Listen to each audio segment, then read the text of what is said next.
Stop, kamay sa mesa. Top 6 answers are on the board. Ayaw ng mga teenager na pinakikialaman ang kanilang blank. Sleety Boy. Cellphone. Cellphone. Nandiyan ba cellphone? Top answer? Sleety Boy, pass or play? Play. Play.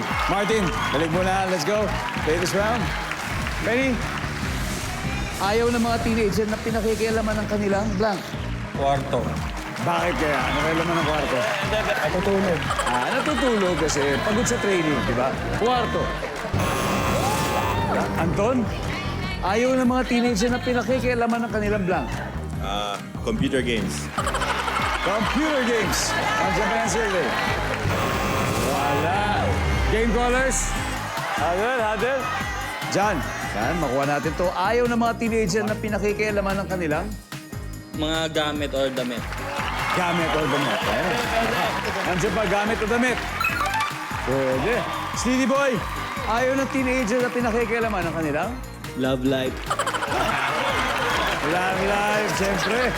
Survey, nandiyan ba yan? Pwede. Penny, ayaw ng teenager na pinakikialaman ang kanilang Sapatos. Uy, bakit kaya sapatos, Penny? Kasi siyempre kami mga basketball players, parang gusto talaga namin sa amin lang yung mga sapatos na. Hindi, but parang precious yan. Precious para sa iba, di ba? Nandiyan ba ang sapatos? Wala. Game? JV? Tatlo pa to. Ayaw ng teenager na pinakikialaman ng kanilang Tingin ko bag. bag, right? Para sa akin, Kuya Dong, mga gala, mga ganaps lang. Yung mga lakad. Sa akin naman po, Kuya Dong, yung mga kaibigan na, syempre.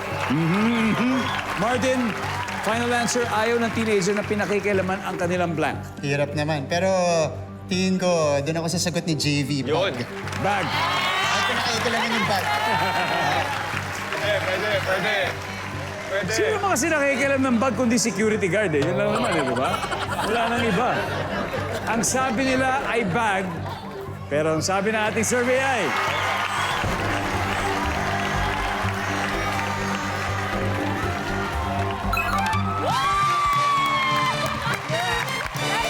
There you go, round one goes to the veterans. May 83 points agad ang game callers. Pero alam natin ang ball handler, siyempre, hahabol yan.